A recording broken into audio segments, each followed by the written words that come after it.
Bismillahirrahmanirrahim. Assalamualaikum warahmatullahi wabarakatuh. Alhamdulillahirabbil alamin, wassalatu wassalamu ala asrafil anbiya'i wal mursalin sayyidina wa maulana Muhammad wa ala alihi wa sahbihi ajmain, amma ba'du. Yang terhormat pengawas gugus Karangmekar, kepala sekolah SDN Karangmekar 1, dan para dewan guru yang bisa berhadir pada hari ini pada acara sosialisasi budaya di lingkungan SDN SMK Karangmekar 1. Saya ucapkan terima kasih kepada yang telah berhadir hari ini karena sudah memenuhi undangan pada acara sosialisasi budaya positif di lingkungan SDN SM Karangmekar 1. Marilah kita bersama-sama menyimak paparan sosialisasi budaya hari ini. Semoga ilmu yang kita dapat bermanfaat bagi kita semua.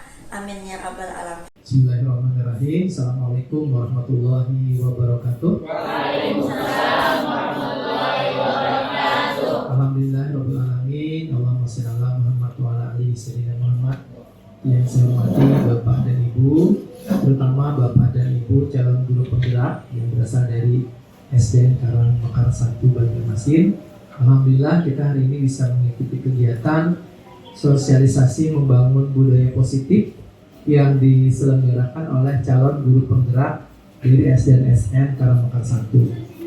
Terima kasih kepada calon guru penggerak Bapak Haidi SPD, kemudian Bapak Muhammad Yudi SPDI, Ibu Novianti Rahmi SPD, Ibu Anisah SPD, dan Ibu Anarianti SPD yang hari ini akan memberikan sosialisasi membangun budaya positif kepada rekan-rekan guru di SDN SN Karangmekar 1. Harapan saya kegiatan ini bisa membawa pengaruh positif bagi rekan-rekan guru yang ada di sekolah ini dalam rangka membangun budaya positif sehingga nanti bisa meningkatkan kompetensi guru dan kualitas pembelajaran bagi siswa. Marilah kita buka acara hari ini dengan bersama-sama mengucapkan basmalah. Bismillahirrahmanirrahim. Demikian, semoga Allah Subhanahu wa taala, Tuhan yang Maha Kuasa, melindungi dan memberikan rahmat kepada kita semua sehingga acara sosialisasi ini bisa berjalan dengan lancar.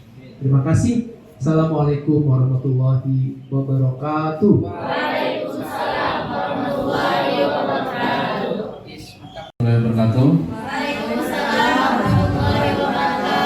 Alhamdulillahirrahmanirrahim. Wassalatu wassalamu ala sayyidina Muhammadin wa ala alihi washabihi ajmain. Jadi syukur pada hari ini kepada Allah karena berkat limpahan rahmat dan hidayahnya kita pada hari ini bisa melaksanakan sosialisasi membangun budaya positif bagi calon guru penggerak angkatan ke-7 Kota Banjarmasin tahun 2022. Selalu salam kita aturkan kepada junjungan kita Nabi besar Muhammad SAW, tersahabat keluarga umat hingga akhir zaman.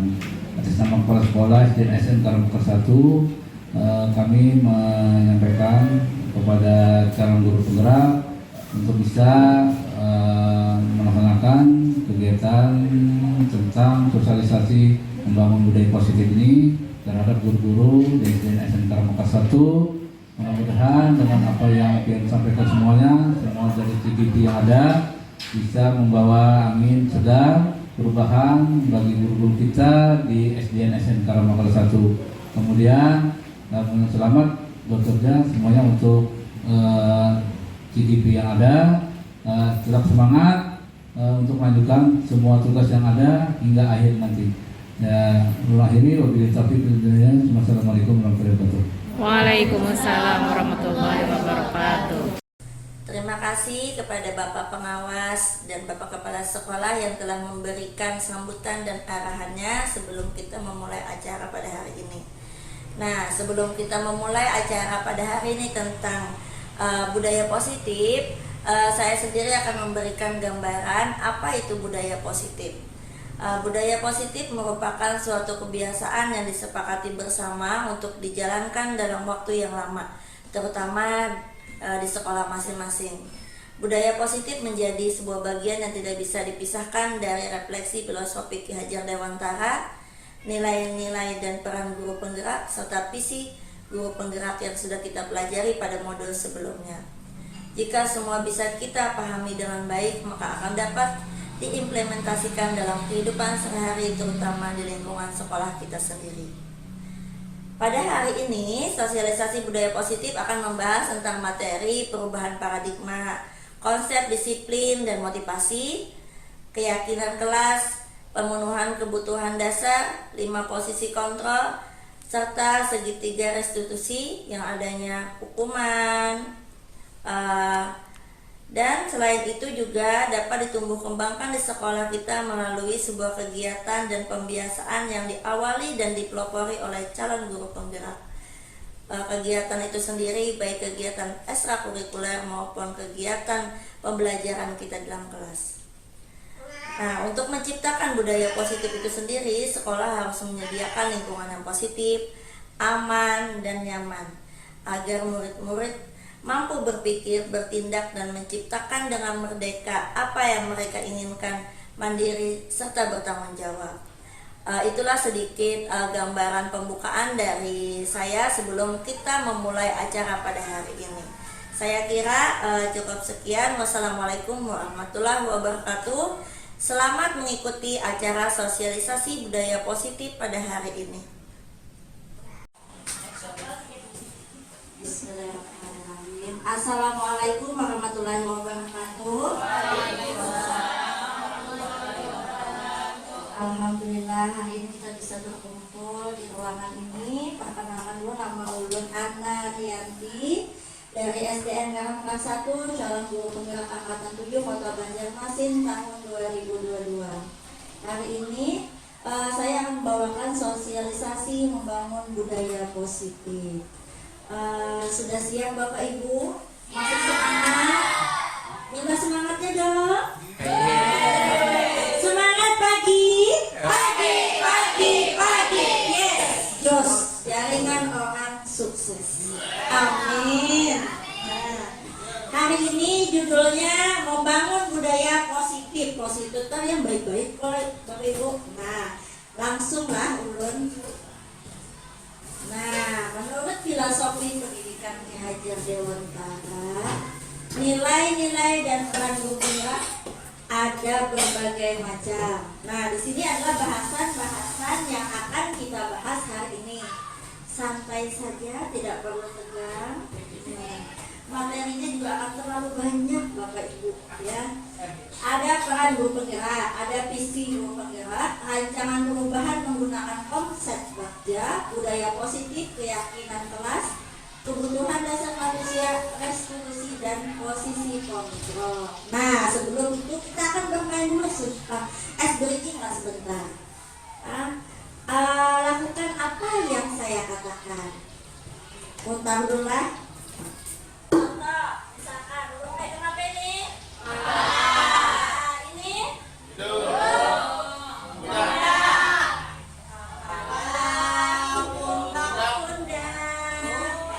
Lagi boleh?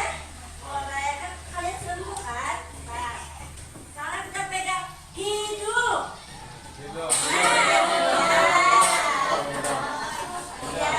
Siapa konsentrasinya yang bagus? Kepala. Kepala lagi. Terima kasih. Ya, konsentrasi. Tepuk tangan dulu semua. Lanjut. Filosofi pendidikan Ki Hajar Dewantara, pendidikan dan pengajaran merupakan usaha persiapan dan persediaan untuk segala kepentingan hidup manusia, baik dalam hidup bermasyarakat maupun hidup berbudaya dalam arti seluas-luasnya. Nah, sebelum ulun lanjut dulu, bukan biasa loh Ki Hajar Dewantara.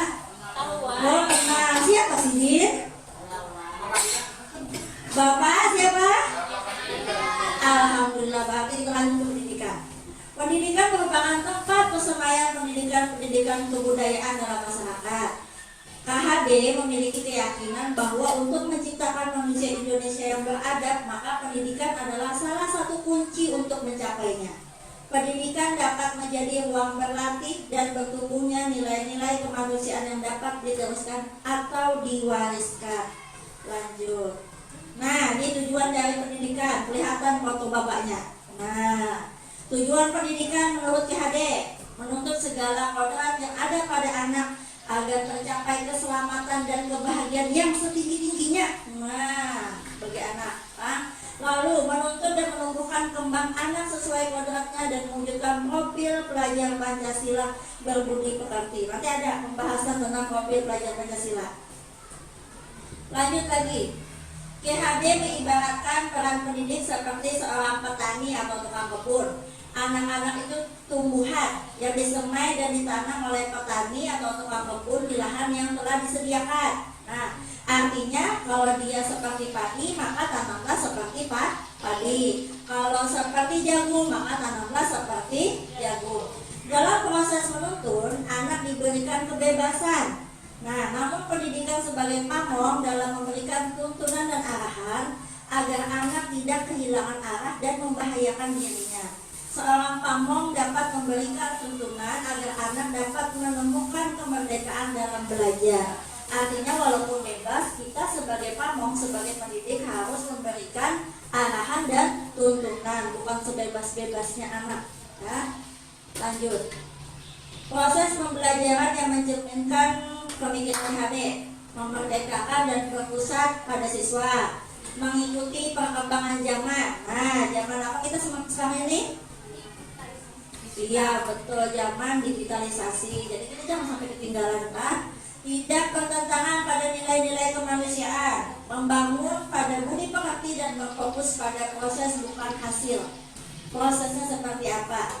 Kalau kebanyakan kita sekarang ini melihat apa? Hasil, ya kan? Hasilnya. Lanjut. Nah, nilai-nilai dan perannya. Kita sadari apakah kita sudah mempunyai nilai dan peran ini sebagai seorang pendidik.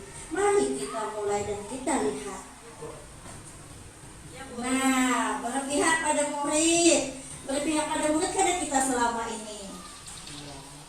Nah, lalu ada mandiri. Ini lo jelaskan satu-satu. Berpihak pada murid ini artinya kita menghamba kepada murid. Awal-awal kata menghamba itu mungkin banyak artinya. Nah, di sini maksudnya menghamba kepada murid, kita tuh memenuhi kebutuhan siswa sesuai dengan karakter dan kodratnya dan sesuai dengan kemampuannya. Bukannya kita menghamba seperti tuan dan anak buahnya, bukan. Ya. Mandiri di sini artinya, nah seperti hari ini Bapak Ibu datang pelatihan, datang sosialisasi tanpa adanya paksaan. Kemandirian untuk mengembangkan diri itu namanya sifat kemandirian. Reflektif itu artinya bisa dilakukan sendiri ataupun bersama dengan teman. Misalkan reflektif itu adalah mencerminkan bagaimana kita mengevaluasi pembelajaran kita selama ini. Lalu ada kolaboratif. Nah, sudah pernah kolaboratif Bapak Ibu? Sudah. Misalkan mengerjakan sesuatu perlu adanya kerja sama. Tidak hanya dengan teman sejawat, tapi bisa juga di luar sekolah. Inovatif. Nah, sudah inovatif Bapak Ibu? Sudah terlihat nih, masing-masing sudah memegang laptopnya di atas meja. Itu sudah salah satu adalah inovatif Bapak Ibu. Memegang handphone itu salah satu inovatif ya. Lanjut lagi. Nah, berpihak pada murid tadi kita hanya sebagai apa? Fasilitator agar kebutuhan murid itu sesuai dengan kodrat alam dan kodrat ya zaman. Apa ada yang tahu nggak sudah kodrat alam dan kodrat zaman? Belum. Kodrat alam itu artinya di mana tempat tinggal kita sekolah itu menyesuaikan dengan lingkungannya. Kita daerahnya adalah perkotaan, tentu berbeda dengan daerah yang pesisir pantai, daerah pegunungan, itu namanya kodrat alam. Kalau kodrat zaman itu adalah sesuai dengan zaman kita saat ini. Tadi dia mengatakan zamannya adalah zaman digitalisasi, ya kan? Nah, zaman sudah mulai medsos, media sosial, ada hubungannya lagi dengan yang namanya inovatif. Artinya jangan sampai kita sendiri tertinggal dengan anak murid kita. Nah, lanjut lagi. Nah, mandiri tadi. Kalau bisa mengembangkannya tidak hanya di bidang pendidikan saja, di luar pendidikan pun boleh. Nah, tapi karena kita berjuang di bidang pendidikan, maka berfokusnya di bidang pendidikan. Lanjut lagi. Nah, reflektif tadi adalah panduan untuk memperbaiki, mengevaluasi di masa akan datang atau di masa depan. Hari ini pelajaranku kurangnya di sini. Bisa lewat kepala sekolah, teman sejawat, atau bahkan merefleksi diri sendiri. Kolaboratif tadi adalah, nah di sini nanti arahnya akan membentuk yang namanya komunitas praktisi. Apakah kalian sudah punya komunitas praktisi di dalam ruangan sini? Ya. Contohnya seperti apa? KKG, KKG gugus, KKG mini. Mungkin ada komunitas praktisi di luar pendidikan. Misalkan contohnya seperti saya sendiri punya komunitas masak-memasak, visinya tuh sama. Kan komunitas itu adalah mempunyai suatu visi yang sama untuk dijalankan. Mungkin seperti kalau kan ada komunitas olahraga, ya kan? Nah, komunitas ya keagamaan ada punya misi yang sama, maka itu disebut dengan komunitas praktisi yang kegiatannya berjalan secara terus menerus. Lanjut lagi inovatif. Nah, kita harus meningkatkan semangat dan minat siswa sesuai dengan perkembangan zaman. Nah, sudah sampai ke peran kita sebagai guru penggerak. Yang pertama, menjadi pemimpin pembelajar, menjadi coach guru lain, mewujudkan kepemimpinan murid, menggerakkan komunitas praktisi, mendorong kolaborasi antar guru. Nah, ini ulun jelaskan dulu satu-satu. Menjadi pemimpin pembelajar, kita sendiri itu pemimpin pembelajar seperti dalam kelas, membuat RPP, media. Nah, itu adalah pemimpin pembelajar. Menjadi coach guru orang lain, misalkan saja kita ada pelatihan atau kita punya kebiasaan, kita ajari teman atau guru sesama di sekolah, itu namanya coach bagi guru lain. Intinya jangan pelit berbagi ilmu. Nah, sedikit pun ilmu yang kita dapat akan kita bagi. Mewujudkan kepemimpinan murid. Nah, di sini misalkan di kelas dijadikan ketua organisasi ekskul apa, atau misalkan jadi ketua kelas. Nah, itu. Nah, tadi menggerakkan komunitas praktisi, tadi kita membentuk komunitas dan komunitasnya harus berjalan.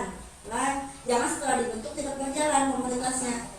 Mendorong kolaborasi antar guru tadi. Nah, artinya sesama guru harus bisa saling bekerja sama. Lanjut, visinya. Nah, di sekolah ini juga ada punya visi. Visinya ada visi guru penggerak, yaitu merupakan cita-cita di masa mendatang. Visi di kelas juga bisa dibuat. Visi juga diartikan sebagai bintang penunjuk arah yang memandu penjelajah mencapai tujuan. Guru harus memiliki visi yang mengarah kepada perubahan, baik perubahan di kelas atau perubahan di sekolah.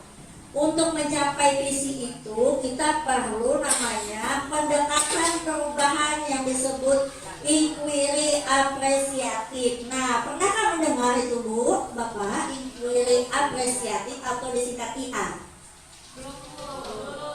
Oh, di sini ada visi guru penggerak sesuai dengan profil pelajar Pancasila. Bagaimana kita menyusunnya sesuai dengan IA tadi. Nah, di sini sudah sering kalau ikut pelatihan di kelompok-kelompok bagaimana sih profil Pancasila. Mungkin ada lagunya, mungkin ya hafal. Beriman, bertakwa kepada Tuhan Yang Maha Esa, berakhlak mulia, berkebinekaan global, bergotong royong, kreatif, bernalar kritis dan mandiri. Pada akhirnya nanti semua sekolah akan memakai yang namanya profil pelajar Pancasila. Nah, ini yang ditanyakan tadi, apa itu inquiry apresiatif?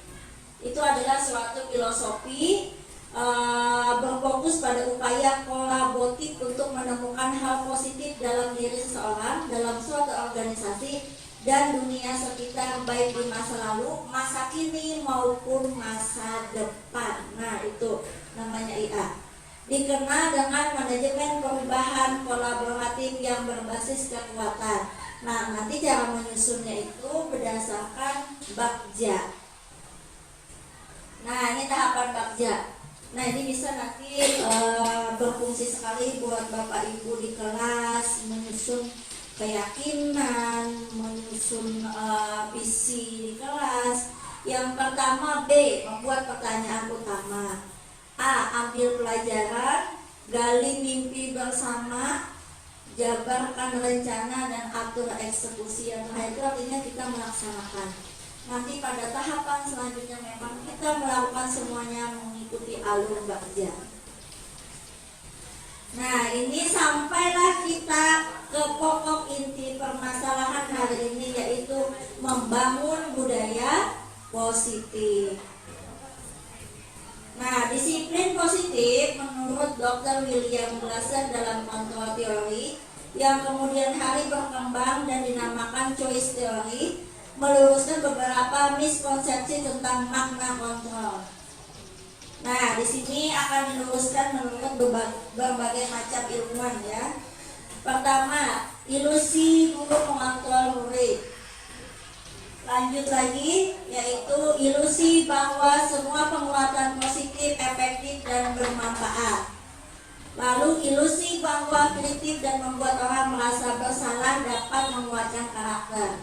Ilusi bahwa orang dewasa memiliki hak untuk memaksa. Benarkah itu semua ilusinya? Benarkah? Apakah orang dewasa memiliki hak untuk memaksa? Tidak. Ilusi semua ini disangkal karena miskonsepsi, akhirnya diluruskan. Nah, dari stimulus respon diluruskanlah menjadi teori kontrol. Nah, ini yang tadi, yang akhirnya yang tidak benar. Orang dewasa tidak harus memaksakan haknya. Nah, di sini realitas kebutuhan kita sama. Samakah kebutuhan kita? Tidak. Kebutuhan kita berbeda. Semua orang melihat hal yang sama. Apakah kita melihat hal yang sama? Misalkan yang ungu yang ini, yang saya pegangnya apa? Mungkin melihat apa? Nah, ada yang mengatakan mic, ada yang mengatakan pointer, remote. Nah, artinya kita lihat itu belum tentu semua sama. Lalu kita mencoba mengubah orang dengan pandangan yang sama. Bisakah seperti itu? Tidak. Kita mempunyai pandangan yang berbeda-beda. Orang lain bisa mengontrol saya? Tidak. Artinya orang lain tidak bisa mengontrol kita. Bahkan kita sebaliknya, kita pun tidak bisa mengontrol orang lain. Yang bisa mengontrol kita adalah diri kita sendiri. Ya, saya bisa mengontrol orang lain, tidak? Pemaksaan ada pada saat bujukan gagal. Nah, saat bujukan gagal. Lalu yang terakhir adalah model berpikir menang atau kalah. Nah, nanti diluruskan dengan teori kontrol yang ada di sebelahnya. Saya lanjut. Nah, di sini makna disiplin. Nanti sampai akhir acara siapkan saja beberapa pertanyaan. Mungkin nanti ada beberapa yang masih belum jelas, bisa nanti ditanyakan. Tapi saya lanjut dulu ya. Makna disiplin. Nah, menurut Bapak Ki Hajar Dewantara tadi, disiplin, apa itu disiplin? Disiplin itu di mana ada kemerdekaan, disitulah harus ada disiplin yang kuat. Nah, sungguh pun disiplin itu bersifat self disiplin, yaitu kita sendiri yang mewajibkan kita dengan sekeras-kerasnya. Artinya diri kita sendiri. Tetapi itu tidak sama, sebab jika kita tidak cakap melakukan self disiplin, wajiblah penguasa lain mendisiplinkan diri kita. Dan peraturan dipikir itulah harus ada di dalam supaya dapat memerdekakan diri kita. Contoh, kita datang terlambat ke sekolah. Tidak hanya murid saja, kita tidak bisa mendisiplinkan diri kita untuk bangun pagi. Maka siapa yang di atas kita yang menegur kita? Pasti ada di atas lagi yang menegur kita. Contohnya adalah kepala sekolah. Nah, tadi kalau kita mewajibkan diri kita dengan sekeras-kerasnya, maka itu akan bisa mendisiplinkan diri sendiri. Nah, lanjut. Nah, nilai-nilai kebajikan ini banyak. Nilai kebajikan. Yang pertama, berdasarkan profil pelajar Pancasila, beriman, bertakwa kepada Tuhan Yang Maha Esa. Lalu berakhlak mulia, mandiri, bernalar kritis, berkebinekaan global, bergotong royong, kreatif. Nilai-nilai kebajikan ini tidak semua anak bisa memilikinya, karena semua anak pasti berbeda-beda. Tapi diharapkan ada nilai kebajikan yang dipegang teguh oleh oleh seorang anak yang kita didik di kelas. Menurut Ibu, nah di sini ada toleransi, rasa hormat, integritas, mandiri, menghargai, antusias. Nah, tidak semua anak kan punya antusias dalam kelas. Lalu ada empati, keingintahuan, kreativitas, kerjasama, percaya diri. Tidak semua anak punya rasa percaya diri. Komitmen. Lalu ada 9 pilar karakter: cinta Tuhan dengan ciptaannya, kemandirian dan tanggung jawab, kejujuran, diplomatis, hormat dan santun, dermawan, suka menolong dan gotong royong, percaya diri, kreatif dan pekerja keras. Nah, nilai kebajikan lanjut: kepemimpinan dalam keadilan, baik dan rendah hati, toleransi, kedamaian dan kesatuan. Banyak nilai-nilai kebajikan. Ini menurut petunjuk seumur hidup dan keterampilan hidup: dapat dipercaya, lurus hati, mendengar yang aktif, tidak merendahkan orang lain, memberikan yang terbaik dari diri. Nah, lanjut lagi: organisasi, kesabaran, keteguhan hati, kehormatan. Nah, memiliki rasa humor. Tidak semua anak memiliki rasa humor. Berinisiatif, integritas, memecah masalah, sumber pengetahuan, tanggung jawab, persahabatan. Menurut The Seven Essential Virtues itu ada empati, suara hati, kontrol diri, rasa hormat, kebaikan, toleransi, keadilan. Nah, di sini yang terakhir adalah proyek nilai-nilai kebajikan The Virtues Project. Banyak ini, bisa Bapak Ibu lihat sendiri ya. Peduli, rajin, nah sampai sudah ke nilai kebajikan. Nah, ini adalah teori motivasi. Ada 3 motivasi perilaku manusia. Nah, motivasi yang pertama adalah untuk menghindari ketidaknyamanan atau hukuman, untuk mendapatkan imbalan atau penghargaan dari orang lain, untuk menjadi orang yang mereka inginkan dan menghargai diri sendiri dengan nilai-nilai yang mereka percaya. Itu adalah teori dari motivasi. Nah, ini adalah hukuman, konsekuensi, dan restitusi. Bisa membedakan? Atau sudah pernah mendengar hukuman, konsekuensi, dan restitusi? Pernah? Tidak pernah? Taunya hukuman aja, apa itu konsekuensi, apa restitusi. Kita lihat dan kita mulai bercermin sebagai pendidik. Kita itu seperti apa ya? Nah, hukuman merupakan disiplin identitas gagal. Berarti hukuman itu bermakna negatif, jangan lagi dilakukan. Disiplin yang bermakna positif ada 2, ada konsekuensi dan ada restitusi. Nah, ini perbedaannya. Nah, kalau hukuman itu menyakitkan, kalau konsekuensi itu sesuatu harus terjadi, tapi kalau restitusi itu pilihan.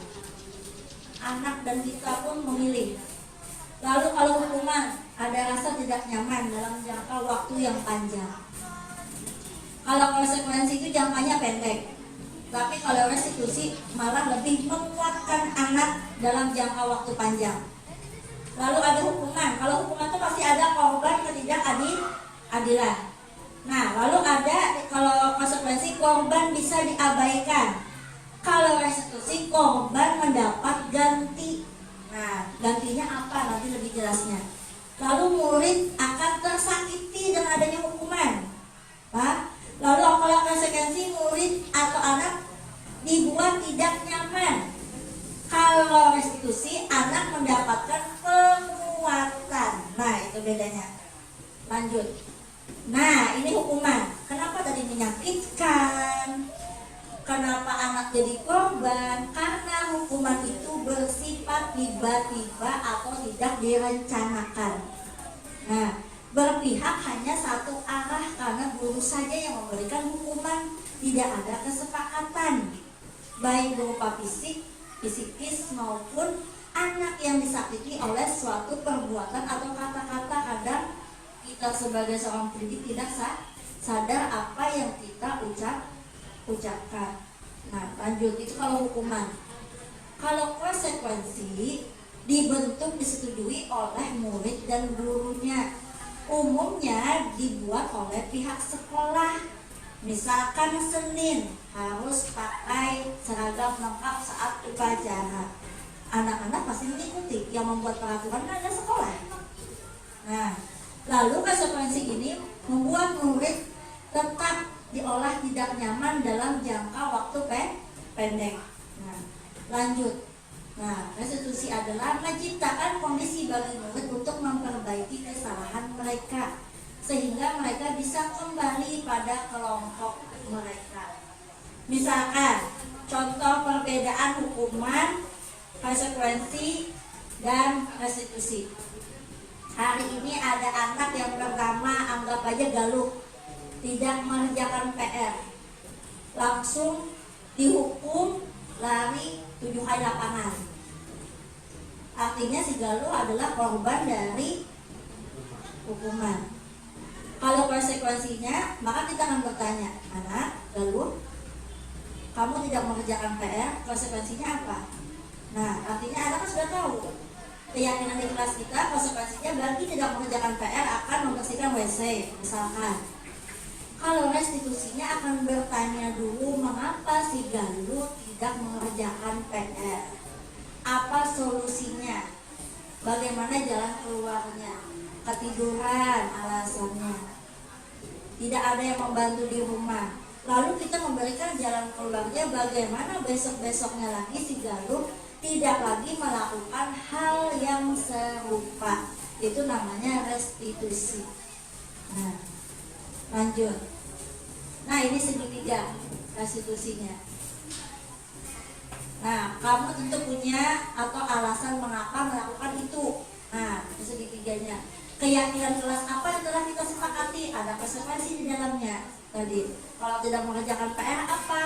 Nah, kamu ingin menjadi orang yang seperti apa? Artinya setelah kamu tidak mengerjakan PR, maunya seperti apa besok-besoknya? Nah, seperti orang pasti pernah melakukan kesalahan. Kamu bukan satu-satunya orang yang pernah melakukan kesalahan. Kita semua pasti pernah melakukan kesalahan baik sengaja maupun tidak sengaja. Nah, di sini bahkan penghargaan pun bisa bernilai sebagai hukuman. Mengapa? Ada dalam jangka pendek, ada dalam jangka panjang. Penghargaan tidak efektif. Penghargaan merusak hubungan. Nah, misalkan yang juara 1 dapatkan penghargaan, akan merusak hubungan kepada yang anak-anak tidak mendapatkan penghargaan.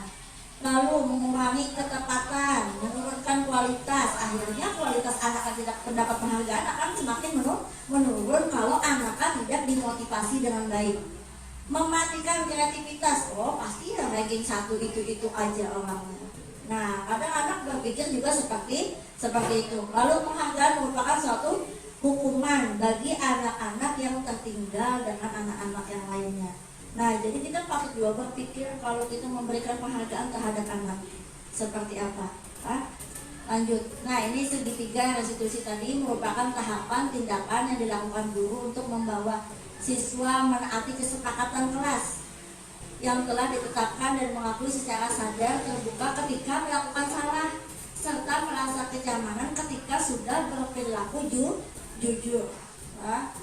Lanjut. Nah, di sini pendekatannya. Restitusi diri adalah cara yang paling baik. Nah, fokus karakternya bukan tindakan.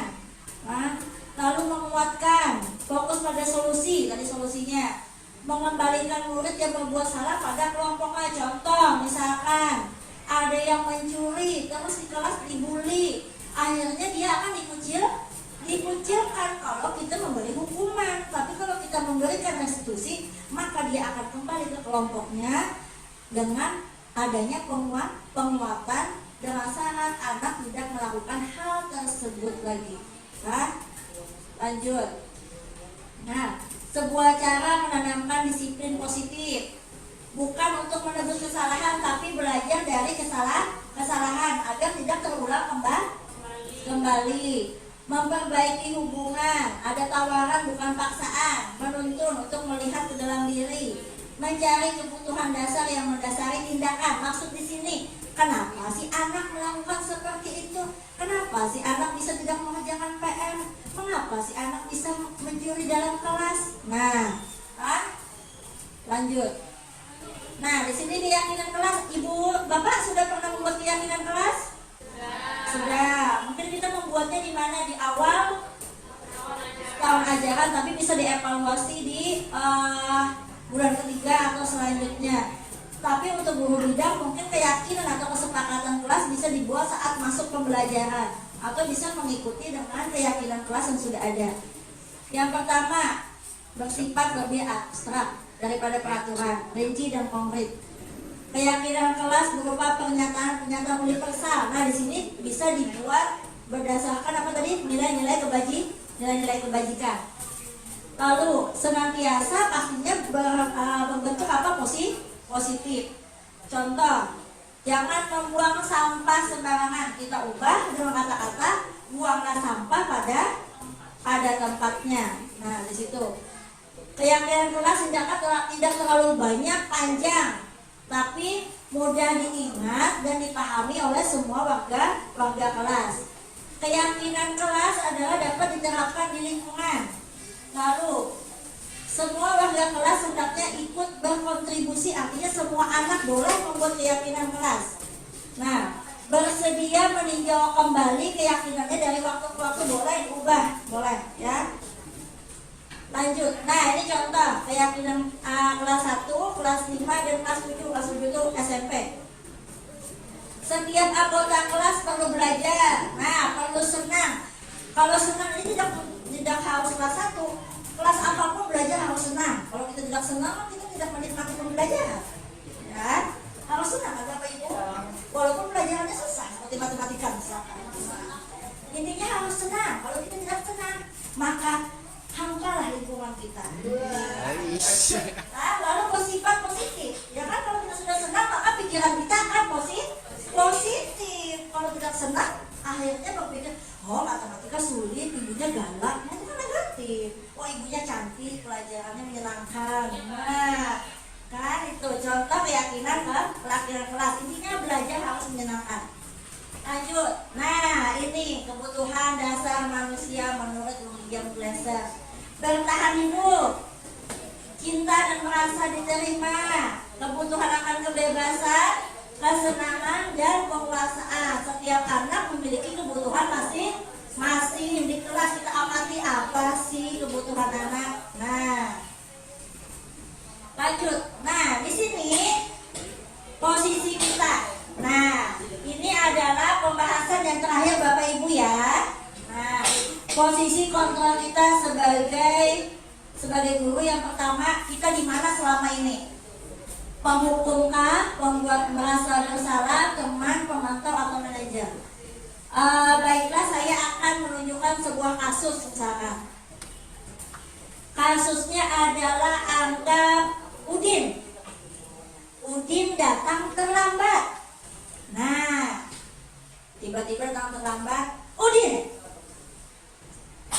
kamu datang terlambat. Berdirilah di tiang bendera dan sambil hormat setelah itu lari mengeliling lapangan sebanyak 10 kali. Nah, berarti sebagai penghukum. Lalu Udin datang terlambat.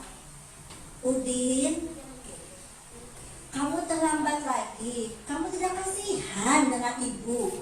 Nanti ibu akan dimarahi kepala sekolah. Dikira nanti ibu tidak bisa membina kamu dengan baik. Bagaimana kamu ini, Udin? Nah, itu seperti apa? Membuat merasa bersalah. Lalu si anak, aduh, gara-gara aku, ibu anak akan dimarahi kepala sekolah gara-gara aku datang terlambat.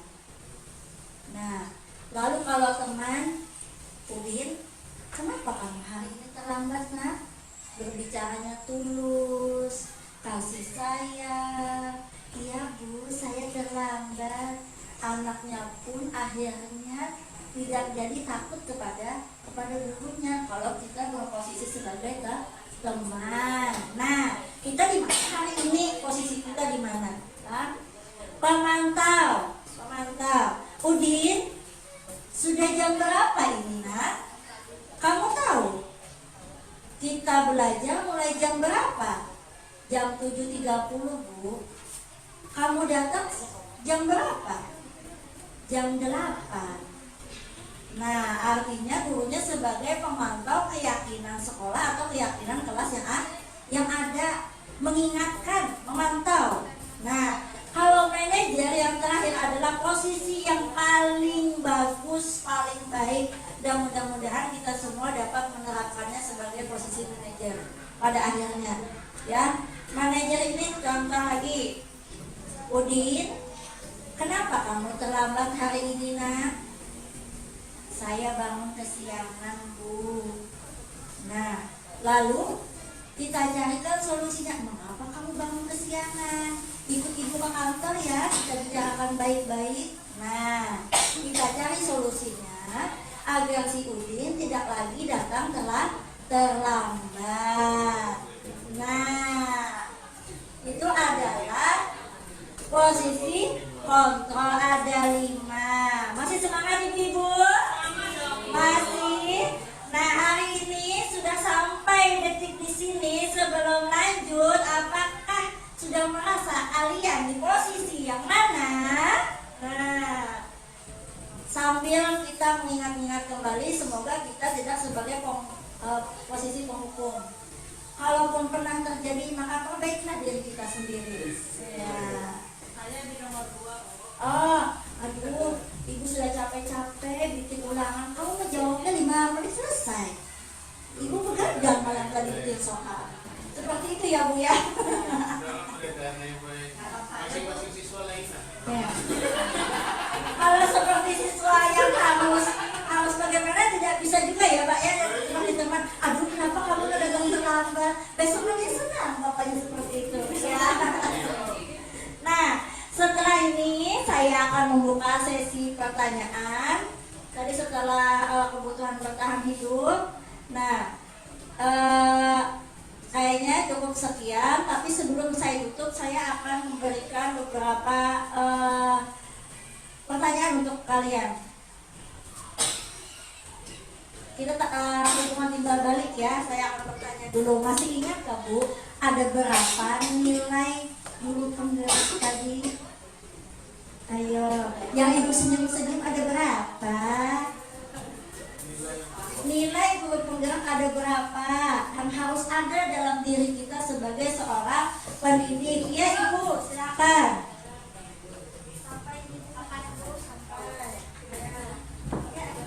Iya, terima kasih Ibu Ana sudah diberi kesempatan untuk menjawab. Apa tadi pertanyaan Ibu? Nilai-nilai guru penggerak tadi kalau tidak salah ingat ada 5.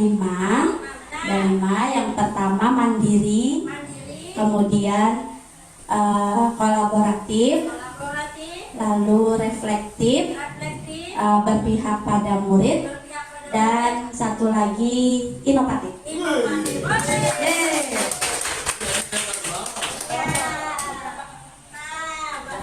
Hari ini pulangnya bawa bekal ilmu ya, alhamdulillah.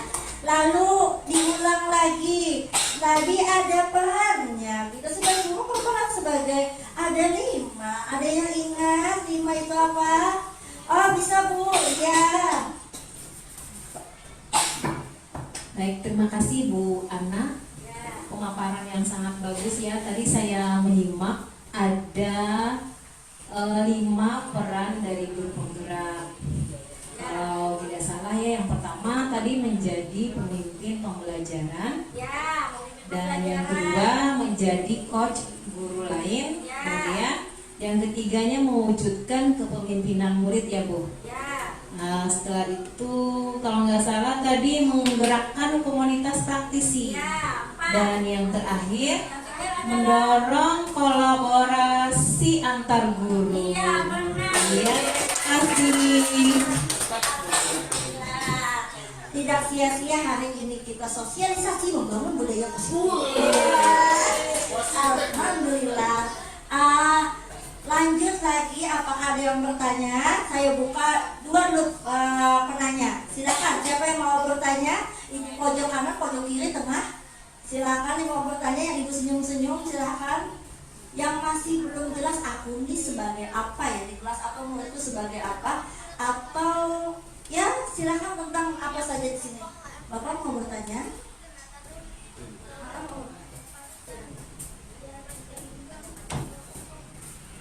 Assalamualaikum warahmatullahi wabarakatuh. Izin Bu, Pak, Bu Alim kalian. Ini mungkin simpel pertanyaan. Menurut dia, yang pandangan Ki Hajar Dewantara terhadap pendidikan ini apakah sudah berhasil pada era sekarang ini? Itu aja. Terima kasih. Terima kasih Bapak. Pertanyaannya sangat luar biasa. Sebelum saya menjawab, adakah yang mau menjawabkan? Kita kembali ke awal-awal ya, tentang filosofi Ki Hajar Dewantara tentang pendidikan. Nah, di sini. Nah, apakah sudah tercapai atau belum? Maka kita kembali ke diri kita masing-masing. Kita sebagai apa? Apakah dalam kelas kita sudah tercapai atau belum? Contoh yang real saja, mengikuti kodrat alam dan kodrat zaman menurut Ki Hajar Dewantara. Nah, di sini anak diberikan kebebasan membawa handphone di kelas pun anak kadang kita batasi. Itu adalah sebenarnya adalah kodrat ya zaman itu. Digitalisasi itu tidak bisa diraukan begitu saja karena memang kenyataannya seperti itu. Tapi berhasil atau tidaknya kita menggunakan handphone dalam kelas itu kembali lagi ke diri kita. Apakah kita sebagai pamong bisa mengontrol anak dalam penggunaan handphone? Handphone digunakan saat pembelajaran misalkan, supaya kita tuh dapat mencapai tujuan pembelajaran yang mencerminkan anak sebagai memiliki kebebasan dan keselamatan yang setinggi-tingginya. Tapi pada kenyataannya masih ada anak yang menggunakan handphone untuk bermain game saat pelajaran. Artinya tujuan pendidikan Ki Hajar Dewantara masih proses kita jalankan dan kembali ke diri kita masing-masing. Nah, setiap kelas anak mempunyai karakter yang berbeda.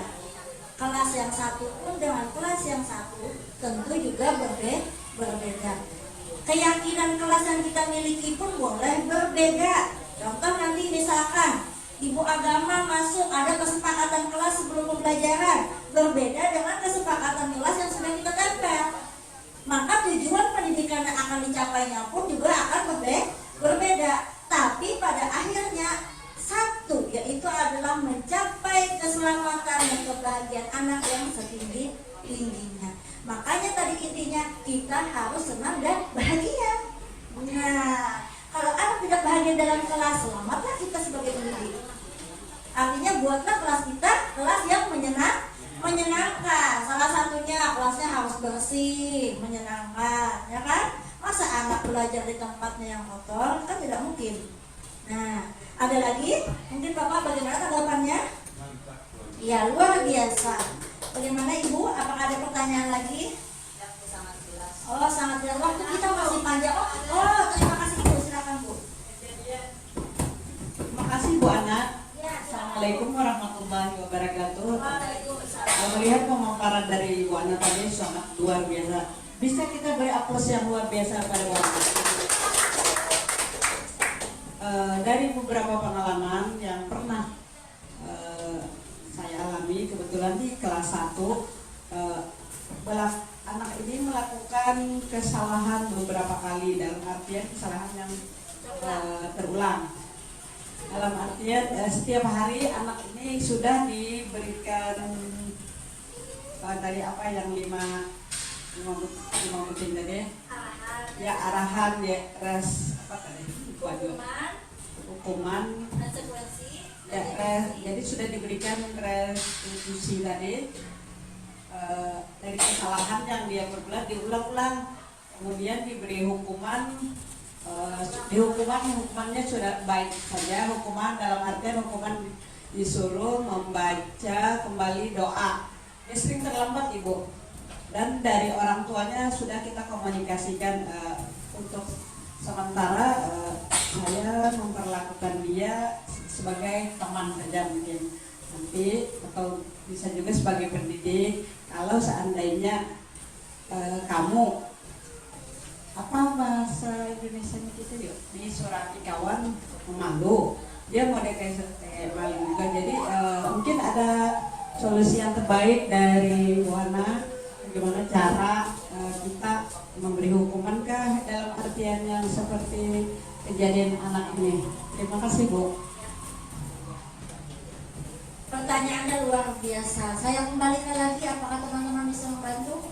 Kasusnya Ibu Sarah adalah mempunyai anak didik yang datang terlambat, namun sudah berulang-ulang kali, gitu ya Bu ya.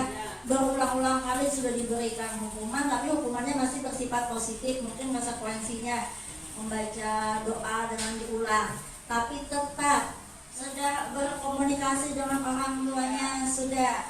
Nah, jalan terakhir adalah kita melakukan namanya restitusi dengan tindakan posisi kontrol kita sebagai seorang manajer. Artinya kita mencari solusi bersama. Maka panggilan si anak ke kantor. Tidak hanya anak, karena kan tadi ibu sudah berkomunikasi dengan orang tuanya. Panggil orang tuanya, panggil si anak, panggil ibu sebagai pendidik, duduk bersama. Dan satu lagi, bila tadi kita tidak bisa melakukan perubahan yang sekeras-kerasnya terhadap diri kita sendiri, maka ada peraturan di atas yang menolong kita, yaitu kepala sekolah. Nah, lalu kita hadapkan semua, kita cari solusi bersama. Contoh, misalkan anak terlambat akibat rumahnya jauh, artinya si orang tua harus lebih awal mengantar. Tidak hanya si gurunya saja, tapi kerjasama dengan si orang tua agar orang tua juga datangnya lebih awal. Artinya bangun paginya pun lebih awal untuk mengantar anak datang ke sekolah. Itu solusi yang pertama. Contoh misalkan kendaraannya terbatas, harus bergantian dengan si kakak akibat terlambat, maka kita berikan juga kepada orang tua solusinya, mana jarak yang lebih dekat untuk diantar yang lebih dulu. Nah, jadi tidak hanya satu arah atau satu pihak saja, tapi didiskusikan secara bersama-sama. Lalu si kepala sekolah akan memberi arahan kepada orang tua dan murid, ibu, bapak, dan anak. Kita punya keyakinan sekolah. Tidak, karena keyakinan kelas itu tadi tidak mempan. Maka kita punya keyakinan sekolah yang disebut kita biasanya adalah tata tertib atau peraturan sekolah. Kita punya keyakinan sekolah. Di sekolah KKP 1 anak-anak masuk jam 7.30. Bagaimana kalau anak ibu datang terlambat terus? Nah, seperti itu. Sudah jelas mungkin Bu? Bagaimana Bu? Jelas Bu? Ya, mudah-mudahan kita bisa berada di posisi manajer yang bisa berkolaboratif dengan kepala sekolah untuk menyelesaikan masalah. Ada lagi pertanyaan, mungkin ibu yang di ujung, Bu Jana, Ibu Rahmi, apa ada pertanyaan? Ada Ibu Nisa? Iya, Ibu Rahmi, silakan Bu.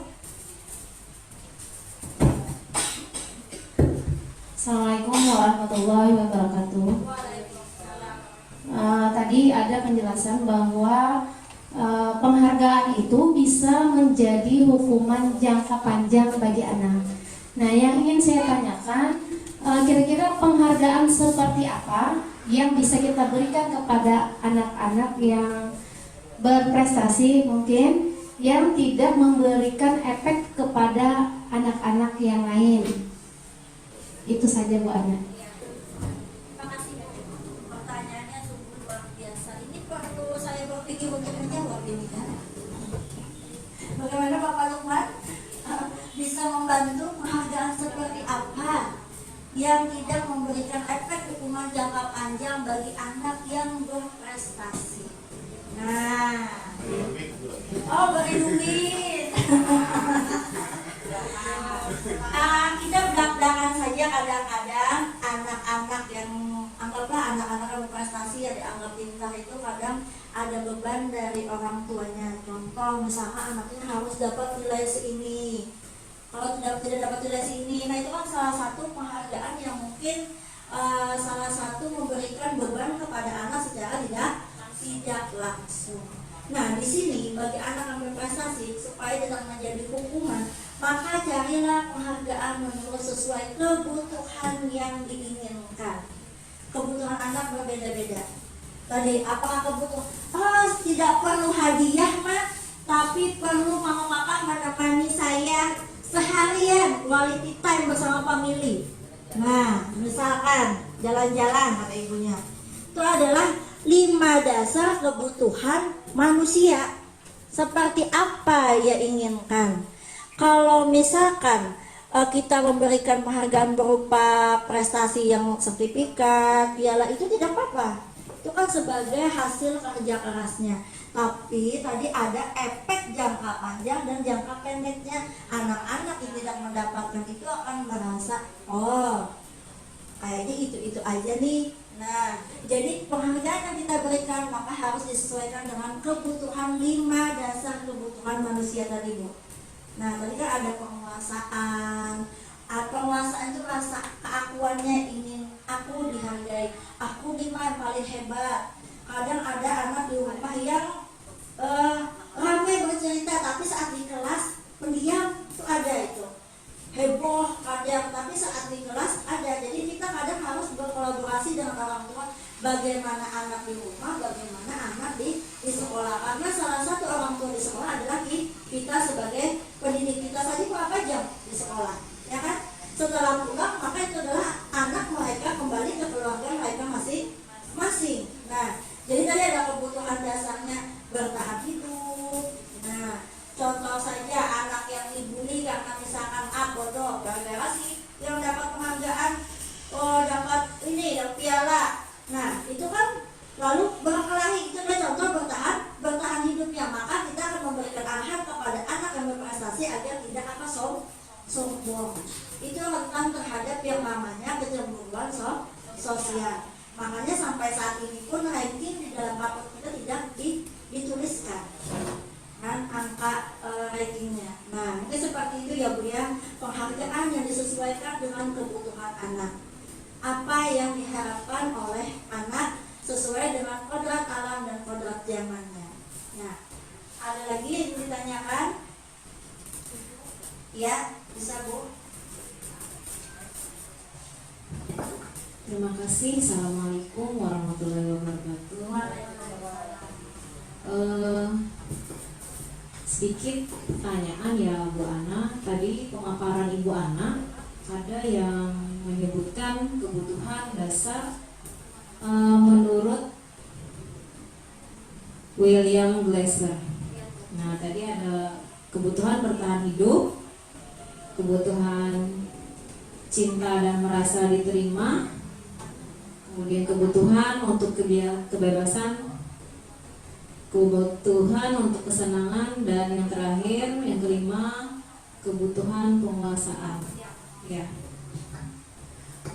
di dalam kelas atau di sekolah kita tentu banyak sekali permasalahan ya Bu, dari permasalahan yang sederhana, mulai dari anak-anak yang terlambat ke sekolah sampai permasalahan yang agak lebih besar. Nah, di sini kalau dari pemaparan Bu Ana tadi, setiap permasalahan itu berarti ada sumbernya ya Bu. Nah, ada sumbernya. Kira-kira sebagai guru, kalau dikaitkan dengan kebutuhan dasar manusia, misalnya nih, ada anak bermasalah, berarti kita pertama yang kita lakukan apa Bu? Apakah kita harus mengidentifikasi kebutuhan dasar anak dulu, kemudian nanti kita bisa mencari solusi bersama, seperti itu kah Bu? Ya, terima kasih Bu Ana. Bagus sekali. Ada Bapak? Oh, silahkan Bapak. Iya. Jadi tadi setiap anak tadi mempunyai permasalahan. Bagaimana kita menyelesaikan masalah? Sebenarnya tadi sudah, bahkan dari pertanyaan Ibu juga sudah Ibu jawab yang itu adalah meyakinkan benar sekali Bu. Kita mencari, mengidentifikasi apa itu masalahnya Bu. Artinya kita mencari sumber dari masalahnya. Contoh saja bunyi alarm, atau kalau alarm dibunyikan pasti kita menyesal, oh pengen bangun pagi. Lalu misalkan sirena ada, oh itu sirena sumber masalahnya apa? Ambulan atau kebakaran? Kalau kebakarannya di mana? Nah, jadi bagja itulah yang mengarahkan kita. Makanya kita perlu yang namanya inquiry, apresiatif. Inquiry itu artinya menemukan. Nah, jadi kita harus menemukan dulu masalahnya apa, sumber masalahnya. Seperti kasus yang Ibu Sarah tadi, anaknya sering datang terlambat, sumber masalahnya apakah anaknya memang tidak bisa bangun pagi atau jarak rumahnya terlalu jauh dari sekolah. Nah, setelah kita menemukan masalah, maka kita akan mencari solusinya. Nah, seperti itu Bu. Iya. Apa ada lagi pertanyaan? Kalau tidak, bisa saya tutup sesi sosialisasi pada hari ini. Sudah Bapak Ibu? Sudah cukup jelas?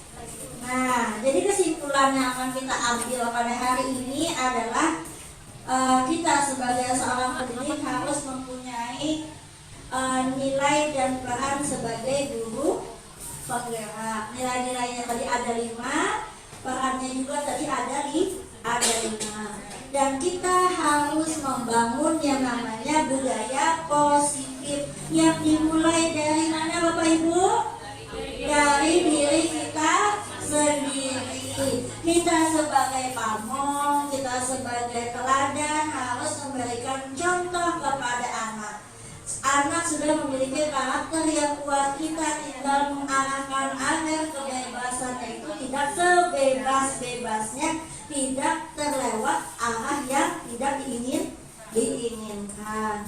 Jadi budaya positif yang kita bangun tadi harus berdasarkan nilai-nilai kebijakan yang sudah ada. Saya jelaskan beberapa nilai-nilai kebijakan yang ada, yang pada umumnya kita kenal adalah nilai kebijakan profil pelajar Pancasila. Nah, saya kira saya cukupkan untuk sosialisasi hari ini. Kita bersama-sama mengucapkan hamdalah, alhamdulillahirabbil alamin. Sosialisasinya berjalan lancar dan mudah-mudahan membawa ilmu yang bermanfaat bagi Bapak dan Ibu semua. Salah dan hilaf yang secara sengaja maupun tidak sengaja, saya ucapkan terima kasih dan mohon maaf yang sebesar-besarnya. Saya tutup sosialisasi membangun budaya positif hari ini. Wassalamualaikum warahmatullahi wabarakatuh. Salam dan bahagia. Tetap semangat Bapak Ibu. Ya, semangat memajukan anak bangsa. Bagus sekali senyum Ibu yang di belakang Ibu Rahmi. Iya, semangat Bu. Makasih. Alhamdulillah sudah. Nah, itulah tadi acara kita pada hari ini. Alhamdulillah sudah selesai. Terima kasih kepada semua tamu undangan yang bisa berhadir di sekolah untuk mengikuti sosialisasi budaya positif. Semoga kita bisa menerapkannya dalam kehidupan kita sehari-hari, terutama di lingkungan sekolah kita, yang akan berdampak baik bagi peserta didik kita semua. Saya ucapkan sekali lagi terima kasih kepada Bapak Pengawas, Kepala Sekolah, dan Dewan Guru semuanya. Mudah-mudahan sekolah kita akan terus maju dan berkembang dengan adanya budaya positif yang terus kita terapkan dalam kehidupan sehari-hari.